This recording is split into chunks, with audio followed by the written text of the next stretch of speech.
Bonsoir à toutes et à tous, bienvenue dans cette édition d'information, mais tout d'abord le sommaire. Dans l'actualité ce soir, les médecins cubains sont enfin arrivés à Conakry au nombre de 21. Ils sont venus accompagner les autorités guinéennes dans la lutte contre le coronavirus.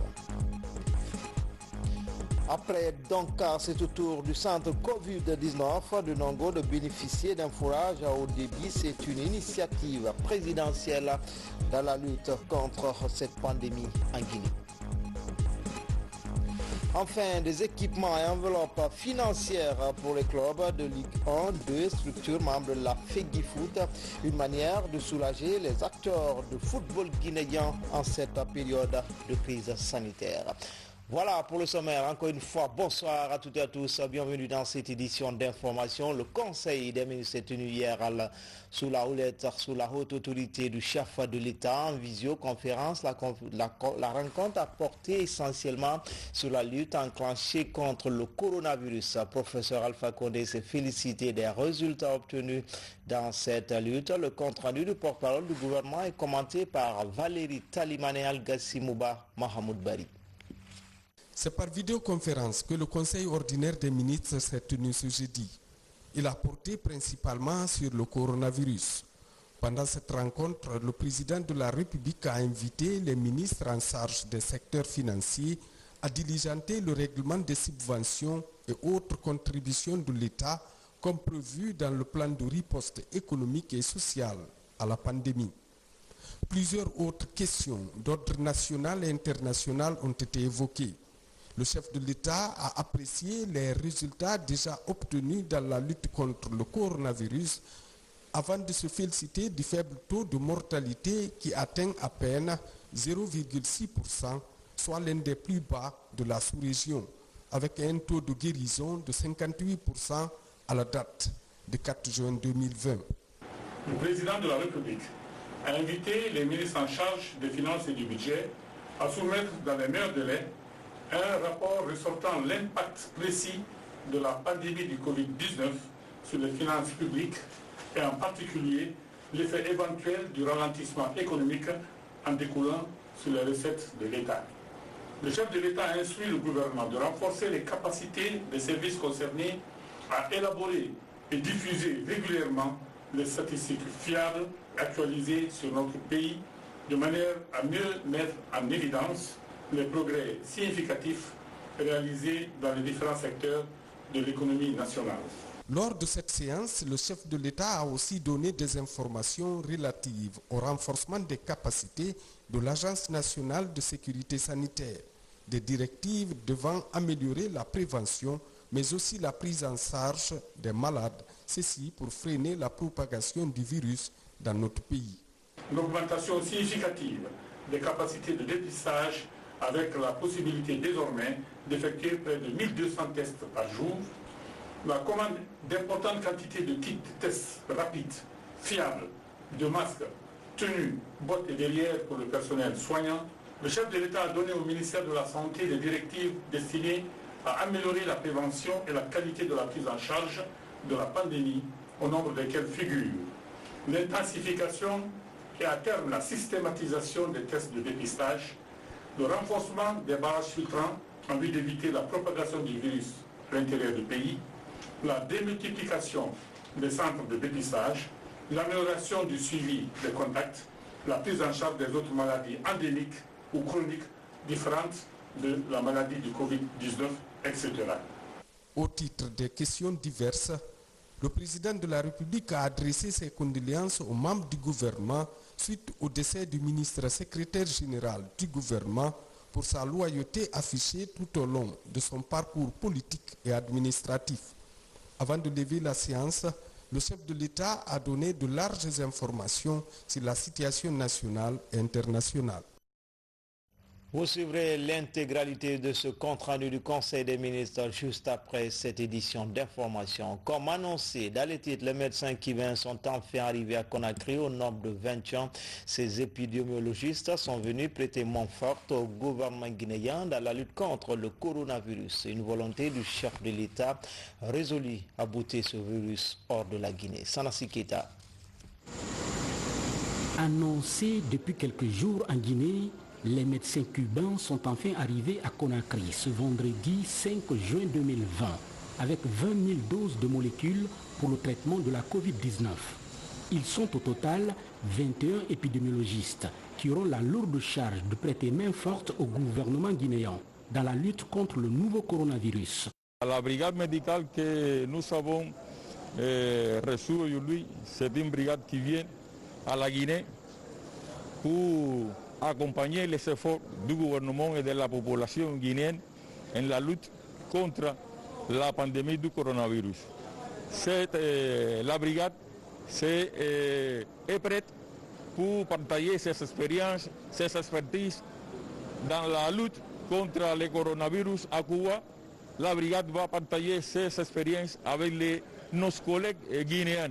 Carlos Moya se réjouit de la présence aujourd'hui de ces médecins épidémiologistes à Conakry qui coïncide cette année avec la célébration des 60 ans des relations diplomatiques entre Cuba et la Guinée. Cette année, on va célébrer les 60 anniversaires des relations diplomatiques entre la Cuba et la Guinée. C'est un moment historique parce qu'entre la Guinée et Cuba, il y a beaucoup de similitudes. Par exemple, le premier pays visité par un chef d'État étranger a été Cuba et a été le président Ahmed Sékou Touré. Et le premier pays visité pour le commandant en chef Fidel Castro a été la Guinée. C'est-à-dire que la coopération entre la Guinée et Cuba, c'est une coopération historique, c'est une coopération qui s'est développée sur la base de la solidarité, l'amitié, la coopération sud-sud. Il faut dire que dans ce moment, nous avons ici une brigade médicale de 14 médecins qui travaillent en la région de Boké, Farana, Cancan, Mamou, Conakry. Et la brigade que nous avons reçue aujourd'hui vient pour renforcer la coopération entre le gouvernement de Cuba et le gouvernement de la Guinée, entre la population de Cuba et la population de Guinée. Je vais sûrement remercier son Excellence, le professeur Alpha Condé, président de la République de Guinée, pour sa confiance dans la médecine cubaine. Une médecine qui continue sans cesse de soutenir la Guinée dans les moments difficiles, comme le souligne même le directeur général de l'ANSS, Agence nationale de sécurité sanitaire. On a une relation traditionnelle avec Cuba. Depuis l'indépendance, de nombreux étudiants ont étudié à Cuba. Et pendant nos périodes de difficulté aussi, Cuba a toujours manifesté son appui vis-à-vis de la Guinée. Donc vous vous souvenez que pendant l'épidémie d'Ebola, il y avait une brigade cubaine qui est venue nous appuyer. Il y a aussi des médecins cubains qui viennent de façon régulière travailler en Guinée. Par rapport à la pandémie de coronavirus, Cuba aussi a enregistré plus de 3000 cas. Mais grâce à leur médecine communautaire, ils ont pu endiguer ça en un temps record. Et en plus, ils sont partis appuyer la province de Wuhan en Chine à pouvoir contribuer à la riposte en Chine. Donc fort de cette expérience, comme c'est un peuple ami, notre cher président, le professeur Alpha Condé, a demandé l'appui du gouvernement cubain pour qu'on puisse accélérer le contrôle de la Covid-19 en République de Guinée. C'est dans ce cadre-là qu'une brigade de 21 membres a été sollicitée pour venir appuyer surtout le programme communautaire que nous allons commencer à partir de lundi et avec de nouvelles molécules aussi qu'ils ont apportées. Nous pensons que tout ça, ça pourra accélérer le contrôle de la Covid-19 en République de Guinée. L'arrivée de cette brigade médicale cubaine en Guinée avec 20 000 doses de molécules marque un signal fort dans la consolidation des relations d'amitié et de coopération qui existent depuis des lustres entre Conakry et la Havane. Vous l'avez compris donc, la croisade contre la pandémie du Covid-19 s'intensifie à travers la Chambre des mines de Guinée. La SAG et l'AMC donnent un chèque de plus d'1 milliard de francs guinéens à l'Agence nationale de sécurité sanitaire, un accompagnement dans la mise en œuvre des mesures de prévention et de lutte. Mamadi Terna Kamisoko. Le secteur minier guinéen fortement impliqué dans la lutte contre le Covid-19. La maladie impacte sérieusement leur activité. Il faut donc encourager toutes les actions visant à freiner la propagation du coronavirus. Sous la coupe de la Chambre des mines de Guinée, 2 géants miniers mettent la main à la poche. La société Ashanti Anglo-Gold de Guinée-SAG et AMC Guinée offrent plus d'1 milliard de francs guinéens à l'Agence nationale de sécurité sanitaire. Une manière pour ces 2 multinationales d'encourager les acteurs de la riposte dans le combat au quotidien contre la maladie virale. La contribution de la SAG est faite à hauteur de 200 000 $,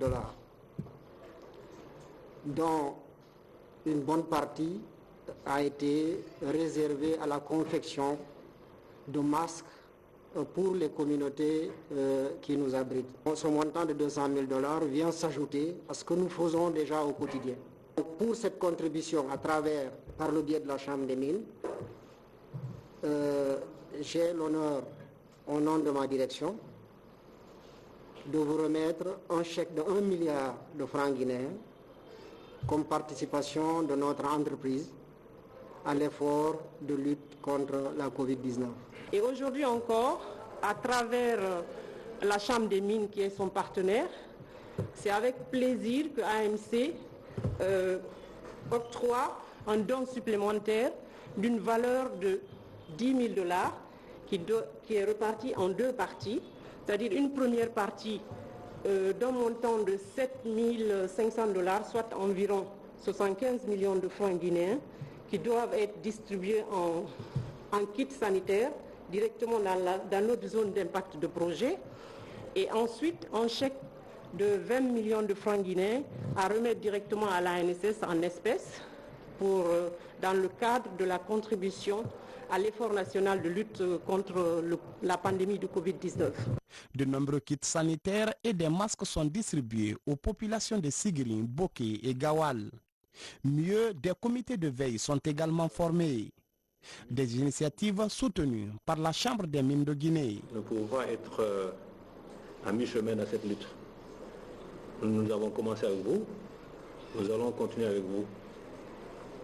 Notre conseil d'administration qui s'est réuni en session extraordinaire le 25 mars, suite à la déclaration officielle de la pandémie dans le pays et aux efforts que le gouvernement a commencé, nous avons décidé de vous apporter une aide. La première vague d'assistance a consisté à mobiliser environ 1 million de dollars en matériel et en numéraire que nous avons mis à votre disposition pour pouvoir participer à cette lutte. Et nous avons dit également que chacun de nos membres dans son bassin minier continue de réaliser ses activités conformément à notre responsabilité sociétale et concernant également le fait que nous soyons toujours aux côtés de nos populations. Pour l'Agence nationale de sécurité sanitaire, cette donation permettra de faire face à certains segments de la riposte au moment où la stratégie zéro Covid en 60 jours est en cours de lancement dans le pays.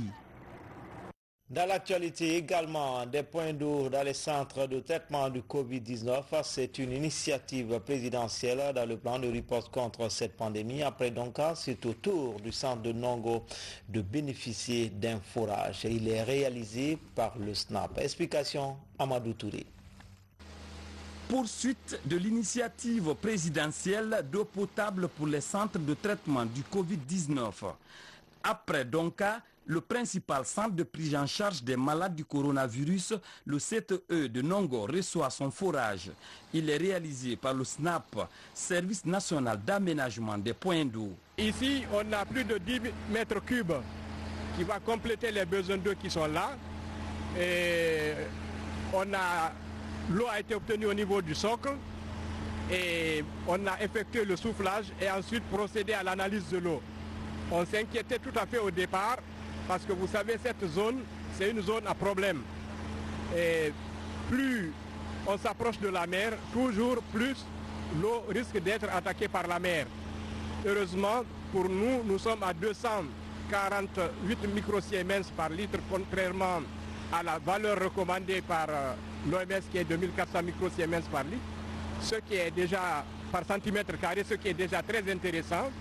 Et le pH se trouve dans les limites prévues par les directives de qualité. Ici, au centre de traitement épidémiologique de Nongo, le besoin en eau potable se posait avec acuité, raison pour laquelle le gouvernement, dans son plan de riposte, a planifié la réalisation des points d'eau dans les différents centres de traitement. On s'est aperçu que le forage qui était là avait un très faible débit, donc après sa réhabilitation, il a été décidé de faire un autre forage qui vient en appui. C'est ce forage que vous voyez derrière moi, nous venons de le réaliser. Le débit pour l'instant, on ne peut pas vous le dire pour ne pas nous tromper, mais on sait que la quantité d'eau est très élevée. Après l'essai de débit que nous aurons à faire après cette opération, nous pourrons déterminer la quantité. Après Nongo, le service national d'aménagement des points d'eau SNAP, sur instruction du gouvernement, compte poursuivre la réalisation des forages dans le reste des centres de traitement du coronavirus. En cette période de crise sanitaire, la prise en charge des autres pathologies se pose aussi avec acuité, d'où cet appui de la Bissigui au dispensaire Saint-Gabriel avec dans ses soins en faveur de la mère et de l'enfant. Le coût est estimé à 100 millions de francs guinéens. Un geste qui conforte Saint-Gabriel dans ses efforts de services médicaux aux familles démunies. Moussa Komara. Dans la commune de Matoto, le dispensaire Saint-Gabriel offre depuis une trentaine d'années des soins de qualité à moindre coût. Les familles à faible revenu bénéficient de cette prise en charge de la mère et de l'enfant. Avec la pandémie du coronavirus, le taux de fréquentation est en baisse et les dons vers ces dispensaires de premier niveau ont considérablement diminué. Pour aider le dispensaire Saint-Gabriel à garantir l'offre de ses services de soins médicaux aux démunis, la Bissigui fait un don de 100 millions de francs guinéens de médicaments. Dans le cadre de notre stratégie globale, il y a une responsabilité sociétale qui est là et c'est la raison pour laquelle nous nous disons qu'en plus de faire du business, nous avons aussi obligation, c'est une responsabilité morale de faire face aux plus démunis, de faire face aux gens qui sont dans le besoin. La santé de la femme, la santé de la mère et de l'enfance, c'est vraiment une priorité chez nous et nous nous sommes dit qu'il faut vraiment y faire face. Avant d'offrir ces dons, le dispensaire Saint-Gabriel a été consulté sur ses besoins actuels en médicaments. Ainsi, ces produits pharmaceutiques permettent à la structure de parer à toute rupture des médicaments. Donc c'est vraiment important de recevoir ce don de médicaments, d'antibiotiques, de paracétamol, de produits de qualité. C'est l'un des engagements aussi du dispensaire, c'est d'offrir des soins de qualité aux plus pauvres. Donc sans l'aide de la Bissigui actuellement, notre travail serait beaucoup plus difficile. Mais nous nous engageons à rester ouverts malgré les difficultés. Nous continuons notre mission au quotidien d'offrir des soins de qualité aux plus pauvres. À cette cérémonie de remise, le personnel soignant de Saint-Gabriel de Matoto s'est inquiété de la négligence par endroit de certaines pathologies au profit du coronavirus. Les engins et équipements informatiques pour les points focaux du ministère de la Jeunesse. Cette première phase concerne les communes de Conakry et Koya. C'est une action de l'Agence belge pour le développement et le programme Intégra à hauteur de 60 millions d'euros. En plus de ce geste, le programme Intégra met à la disposition des jeunes de Matam leur maison pour servir de formation. Moussa Komara, Ousmane Kamara. Un véhicule, des motos et équipements informatiques pour les services centraux et décentralisés du ministère de la Jeunesse et Emploi Jeune. Le don est de l'Agence belge pour le développement, financé par l'Union européenne à travers le programme Intégra. Ça fait partie d'un grand projet qui aussi, pas seulement met en place des formations, mais aussi qui donne de l'emploi.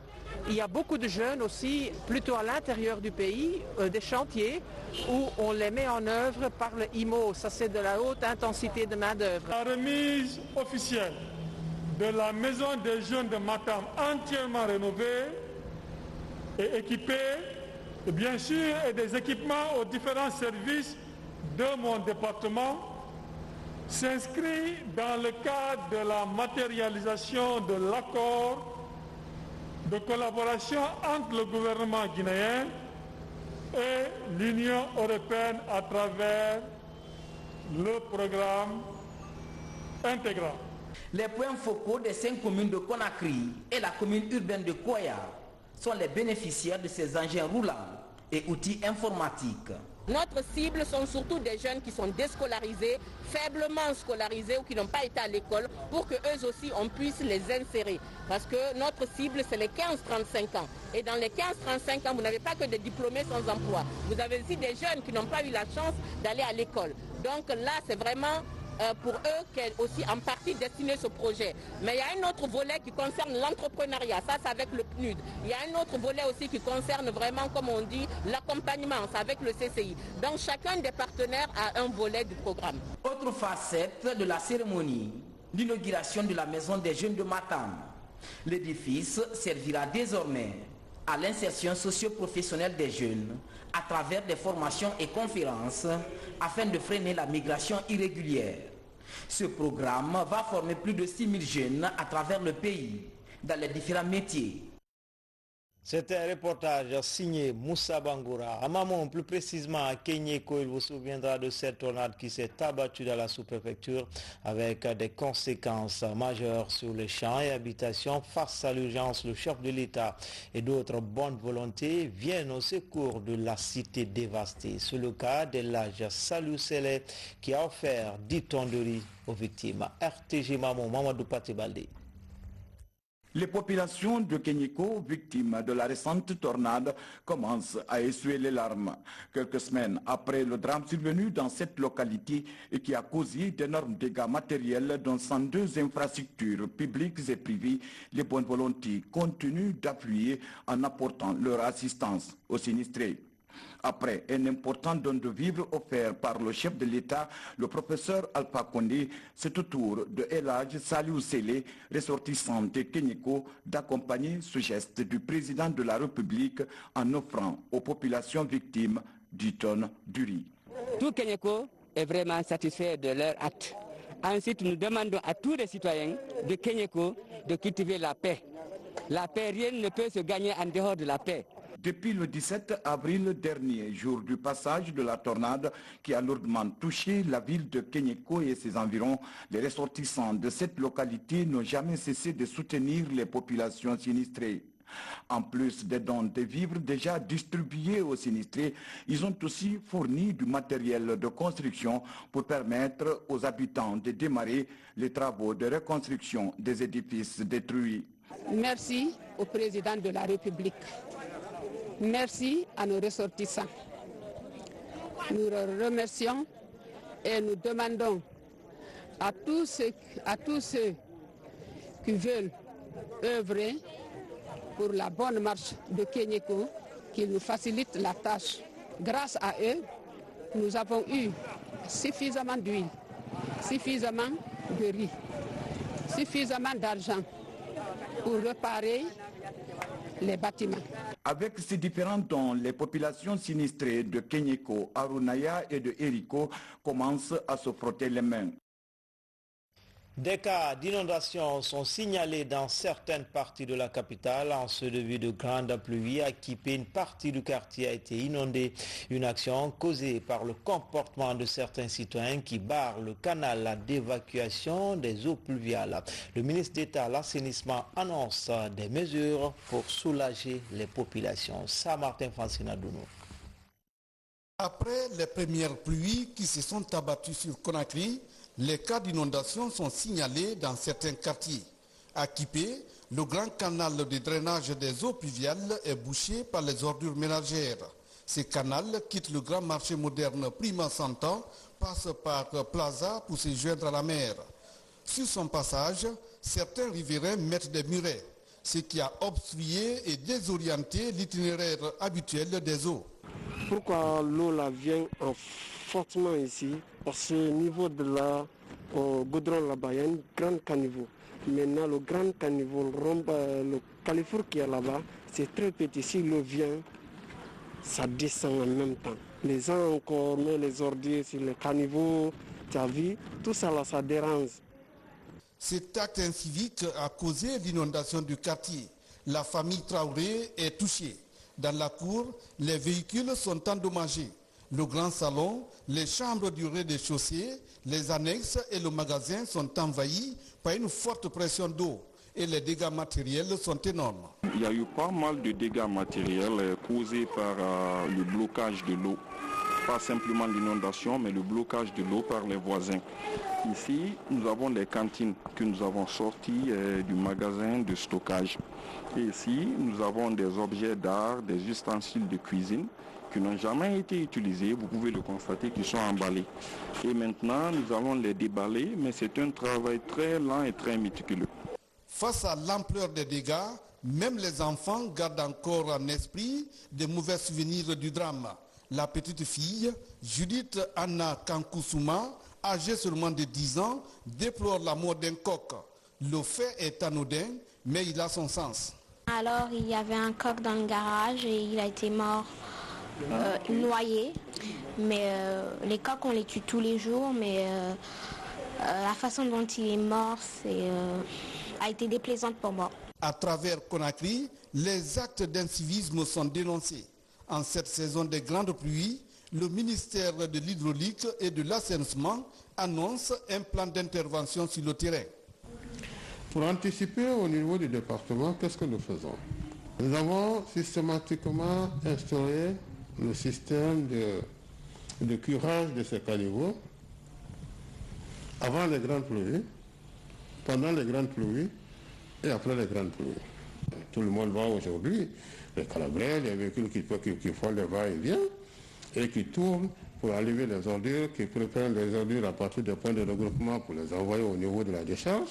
Pour la mise en œuvre de sa politique d'assainissement, Papa Koli Kouroumba entend impliquer tous les élus locaux, les PME, les agences de salubrité et les partenaires. Avec la société Al-Barak, les efforts sont déployés pour redonner à Conakry son image de perle d'Afrique.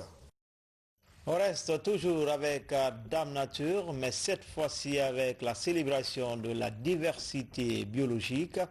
À travers cette célébration, les organisations de la société civile et autorités des pays formulent des plaidoyers pour une meilleure gestion de la biodiversité. Le point avec Abdoulaye Diallo.